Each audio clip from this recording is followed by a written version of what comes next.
There's a few brand new gaming news stories we have to talk about today, starting with Sega and some very questionable marketing decisions around an upcoming game release and now brand new hardware that's just been unveiled. Then we also have to cover a brand new emulation tactic that just hit the internet that could be great news for N64 games. Then the big talking point for today's video has to do with Nintendo and their lack of presence at a historical summertime gaming event, and we have to talk about what this means for the future of Nintendo's presence at game shows going forward.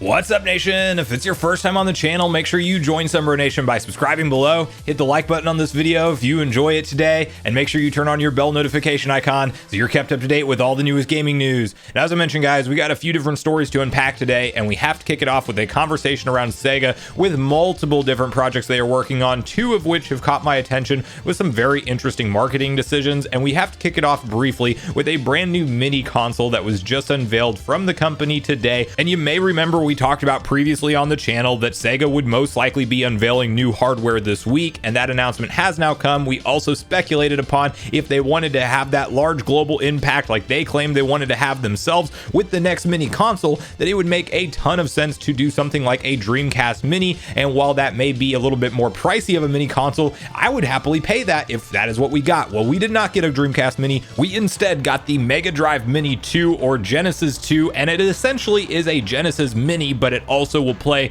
certain Sega CD games. It will come loaded with over 50 different titles, and they had a little trailer that did highlight gameplay from certain games that we have not seen run on Sega mini consoles up to this point in time. And I guess the addition of certain Sega CD titles is nice, but if I'm a betting man, this is coming out only in Japan, as so far there's been no other regions confirmed for a release for this new mini console, and also the event only took place in Japan, likely signaling that it is region specific. And if we do end up seeing it in other corners of the world, it will probably be at a later date, if anything. Now, it is slated for 50 total games, however only 11 of which are confirmed, which I will have on screen here from VGC. And the launch price of this console when translated to US dollars comes in at roughly $75, and then it is scheduled to launch on October 27th this year. And I personally am not going to hold out hope for seeing this brought over to US and European regions of the world, but you never know. Sega could throw a curveball, but why they are putting in work to the Genesis 2 or Mega Drive 2, whatever you want to call it, is really an interesting decision to begin with for me. I don't know how much demand you will see in Japan for this console,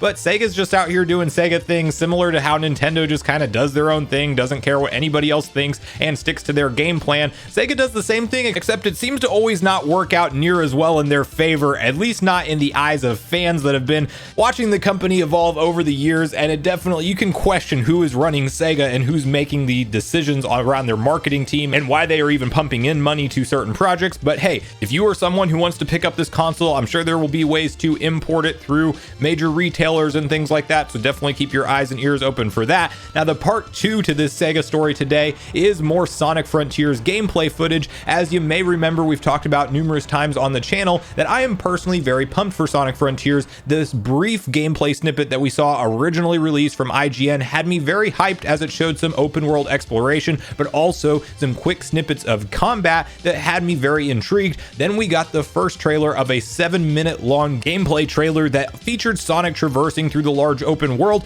but the thing that stuck out like a sore thumb was the fact that there really wasn't much going on in that open world, and we didn't get a glimpse of the combat at all whatsoever. Well, today IGN dropped another 7-minute overview trailer, all focused on combat and zero exploration, but rather just Sonic approaching enemies in this same open world layout. And it's like, I can't figure out why they're marketing Sonic Frontiers like this. I'll share my opinions on the combat, which, by the way, are not all bad. I know a lot of people say it looks terrible. There are some highlights to the combat for me. I'm not entirely sold on it yet, but before we hop into that part of it, why is Sega marketing this game so fragmented and not giving us some kind of like put together polished hype trailer, but rather doing this interesting partnership with IGN where you just get a specific look at each section of the gameplay style? Like, would we not want to see open world traversal in addition to combat along the way, from you progressing through the game naturally and having to fight enemies in addition to solving puzzles? And would you not want to put that together in a tight trailer, kind of like what Nintendo would market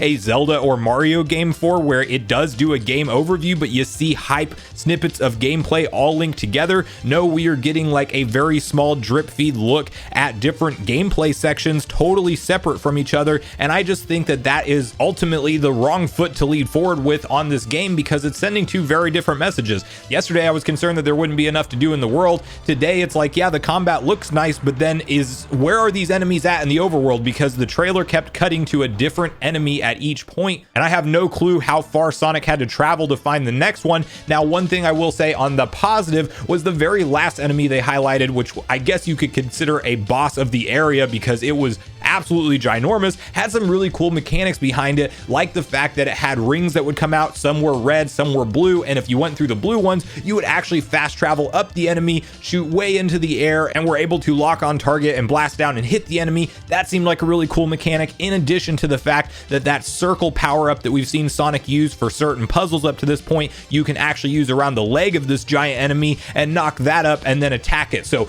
the combat's not all bad in my opinion. I am a little bit less worried about how the game will play after today's trailer than I was from yesterday, but why is all this confusion happening back and forth? And I still ultimately will not be sold until I can see reviews of this game and hopefully get some hands-on experience with it as we get closer to its release, because the messaging around it is just not clear, and I don't think we know at this point, with all of the different gameplay footage we've seen, what kind of adventure we have waiting for us with Sonic Frontiers. And that's the biggest issue. How does the game actually feel when you have all elements of the game working simultaneously together? What does the menu system look like? If you're going to spend so much time on just one particular aspect of the game, really either give us the full explanation for that particular portion of the game, or just string a trailer together highlighting all of the hype moments of the game working in unison like it's supposed to. So I'm very conflicted right now with Sonic Frontiers. I want to hear from you guys, your personal thoughts and opinions on it. I'm still relatively hyped. I'm not saying it is a failed project or something that Sega has entirely messed up, because I don't think it's fair to say that at that point. However, what I will call them out on is how they are marketing it, and whatever this IGN focused partnership is not working out in my opinion, because it has the internet more polarized around this game than you ever see with a typical release. So Sega, definitely do some more R&D, research and development around your marketing department, and see how to string together a proper trailer. Maybe go partner up with Nintendo on how they do it for their Mario and Zelda titles to really put the best foot forward and get people very hyped and intrigued around Sonic Frontiers, which is clearly trying to take this series in a big evolutionary step forward. So I am hopeful it will be a fantastic product at the end of the day, but we will have to wait and see. And I definitely think that Sega just needs to take a different approach when they market their games in the future. So that's my thoughts around it. I want to hear from you guys. Were you hyped around the combat? Do you like the way that Sega is actually marketing this game with focusing on different points? Or do you think like I do, and they should definitely just have a traditional 2 to 3 minute overview trailer that shows off multiple hype portions of the game all strung together in a more precise package? So regardless of your thoughts and feelings around Sonic Frontiers, I want to hear from you guys on the Sega side of things, with both the stories we talked about today around the Sega Mega Drive Mini 2 and also the Sonic Frontiers new footage and how they're marketing these projects. So please share all your thoughts and feelings on all things Sega in 2022 in the comments down below. Now, the next story we're talking about today is some footage that quite honestly blew my mind when I saw it. It has to do with Nintendo 64 games running and looking better than ever, and a brand new emulation tactic that could be great news for the future of these titles and game preservation and the emulation community, essentially just taking some classic games that we all grew up with, but elevating them higher to a new level. Now, to be clear, we are not talking about the Nintendo Switch Online N64 gameplay side of things on the Switch, but rather N64 emulation that you can do through PCs and things. And Twitter user Dario Samo has the following tweet posted up with some very impressive footage around what he's been able to accomplish and turn into a N64 emulator plugin. So the tweet reads as follows: "I'd like to reveal that RT64, the path tracer behind SM64RT, is evolving into an N64 emulator plugin. Here's a small reel of footage I've captured from games that are already showing results. Ray trace lighting, object motion blur, widescreen, DLSS, and 60 plus frames per second. Now, if you take some time then to appreciate the slight trailer reel that he put together and how these N64 games quite honestly just have another level of graphical quality, Ocarina of Time showing those reflections as Link walks forward makes a huge difference. The smoothness of 60 frames per second in all of these titles, and then also things like motion blur, native widescreen, and DLSS just making these games look more clean and crisp than ever. I think this is super exciting, and while I'm no emulation expert by any means, from what I can tell, it sounds like this project will ultimately evolve into something that can be a plug-in into multiple different N64 emulators and have the technology accessible for a lot of these titles. However, it does sound like on the ray tracing side of things, a lot of time-consuming work will have to go in to actually enable that in these games, as apparently the N64 doesn't have the base source code that you would need for ray tracing, because of course, you know, we weren't thinking about things like ray tracing back in the 90s when N64 was out, but to see the difference that it does make when it is enabled is definitely exciting. And I think Nintendo should bring this guy on board as a developer for them to show them how it's really done to create emulation tactics that essentially make an N64 game look and feel like it's getting a true up remaster, not just an up-res, and breathe new life into it that wasn't there before. So I want to hear from you guys on your personal reactions to this. Are you impressed as I am whenever you look at the footage of these games, at the trailer reel that Dario put out there? Are you like me and think that this person should definitely be brought on by Nintendo and actually have some insider talks with how they can get their Nintendo of Europe team or whoever's developing the emulation for NSO to utilize some of these tactics? Because I definitely think that would be incredible. Granted, not sure how possible it is with all of the hardware translation and things, but these games look better than ever, so I definitely think this person has a future in game development if they want it. And then bonus question, share with me which N64 games you would like to see given the full 60 FPS ray tracing treatment, DLSS, and native widescreen support the most in the comments down below.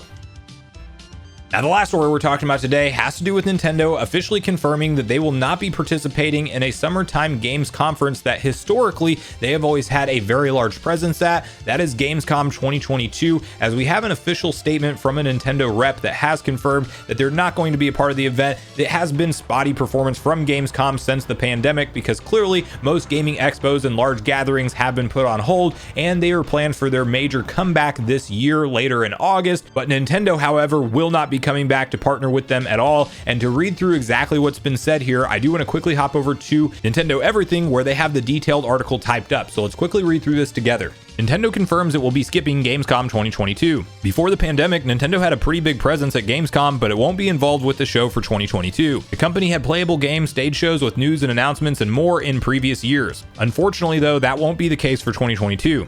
Gamescom wasn't quite the same in 2020 and 2021 due to the pandemic, but the expo will be back in full force this summer. Along with an online experience, fans are looking forward to an in-person portion as well. However, Nintendo has confirmed in a statement that it will not be attending Gamescom 2022. Although it's recognized as a key moment in the calendar, the company decided not to participate after careful consideration. Gamescom 2022 will be held between August 24th and August 28th, 2022. Visit the official website here for more information about the show. Now, I personally think this is a very interesting talking point when you look at the potential future trajectory of Nintendo being a part of games presentations at all, in terms of something that's not put on directly from them, as you see things like E3 2022 being entirely canceled. Whether or not E3 comes back in 2023 like it's being claimed that it will remains to be seen, and what will be very interesting to watch unfold is whether or not Nintendo continues to align themselves with these staple gaming events, or if they just completely break away and stick to their 3 direct per year formula that has been very successful for them so far,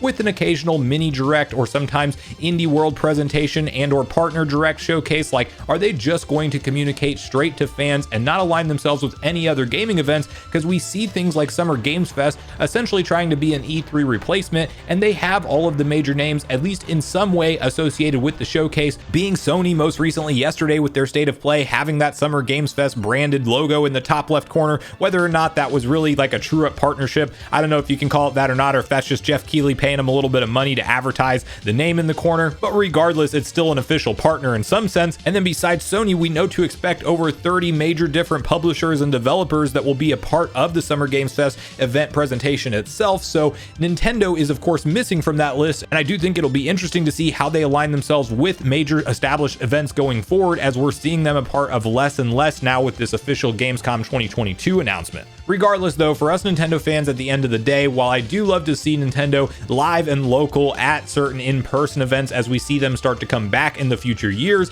it is still something that I'm confident that we will get the announcements from them one way or another, and most likely them just leaning hard into that 3 direct presentation format that we've seen them do year in and year out, with some kind of first of the year direct happening in February, and you get your June direct to highlight your summer and second half of the year games, and then you get that September direct to highlight the holiday and some of the very beginning early year games. And ultimately Nintendo is known for doing their own thing, and I think that we can at least count on that going forward. But I will be very interested to watch and see what happens with E3 next year, because I think that will definitely set the tone for where that conference is headed in the future. And if we're talking about an announcement next year of Nintendo not being a part of E3 and maybe Microsoft and Bethesda aren't there, well, at that point, is there a reason to have E3? And that does become a very real reality. So I want to hear from you guys at this point in the video, all the different stories we talked about today, your personal thoughts and opinions around them. What do you think about Sega and their interesting marketing decisions with this new mini console and Sonic Frontiers? What's your initial thoughts on that upgraded N64 gameplay that we got to look at from the new emulation tactics? And are you hopeful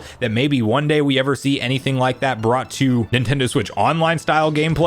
And share with me what you think Nintendo has planned for their future gaming presentations. Do you think that they align themselves with gaming showcases year in and year out? The big question I want to hear from you on is, do you think we see them at next year's E3 if E3 does indeed come back? Or do you think this is the true clean break for Nintendo, where they position themselves year in and year out as just direct communication to fans and no longer being part of multiple different gaming showcases that have been established for years and years? So regardless of your thoughts and feelings on everything we talked about today, I do look forward to hearing from you guys in the comments down below before you leave the video, as I do look forward to getting a back and forth conversation started with you all around these topics. Go watch yesterday's video next if you haven't already, where I live react to yesterday's Sony State of Play event and share my initial thoughts and impressions once the event is over. Also make sure you like, subscribe, turn on your notification bell, and I will see you guys in the next video.